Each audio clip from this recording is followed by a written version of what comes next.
You know, I Am Secure program has been around for quite a while now, 2018, and every year we're looking forward to continuous collaboration.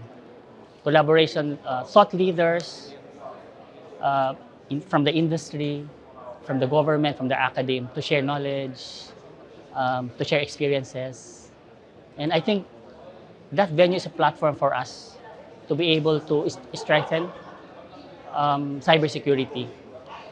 Today's issue in cybersecurity is being highlighted recently by the DICT, previously by the BSP, previously by the NPC, and now even up to the individual level. So I think ISOG really is, and probably other organizations doing the same, is doing a good job in having this venue, having I am secure event to accomplish that mission, collaboration and exchange of knowledge. As a follow-up, how do initiatives like the IMCU program help strengthen collaboration and improve the overall cybersecurity posture? So then again, the collaboration would mean sharing of experiences, not necessarily every details of it, but the high level of what are the trends, what are the risk landscape, what are your learnings that can be adapted to our organization. So those are items wherein we get from this I am secure um, event. Event series. I am secure event series because it's a whole year of series of events for 2026. As a cybersecurity leader in your sector, what message would you like to share with our fellow Filipinos about staying safe, responsible, and cyber-aware in today's digital world? Okay.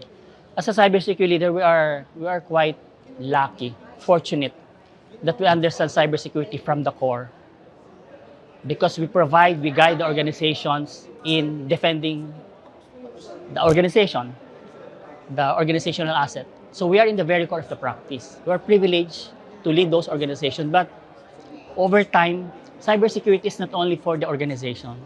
It's for everyone, for you, and it's becoming obvious now through the use of digital technology. Everyone's using this left and right apps, super apps. I think it's now high time to extend the security awareness up to the individual level. Then being able to practice personal cybersecurity hygiene. So that's now a challenge. I know the government is doing so much to reach out to every Filipino, to all digital nomads and users. But I think there's still a better way to reach out most of us. And on our own as an individual, you know, a simple turning on your firewall, patching your cell phone, you know, every time this updates, right? We kind of ignore it. Those are, yeah, and then be watchful of the scam, banks, and all these apps. They're giving us reminders to watch out on these digital scams. And I think every Filipino should start, you know, paying attention to all of this. Yeah.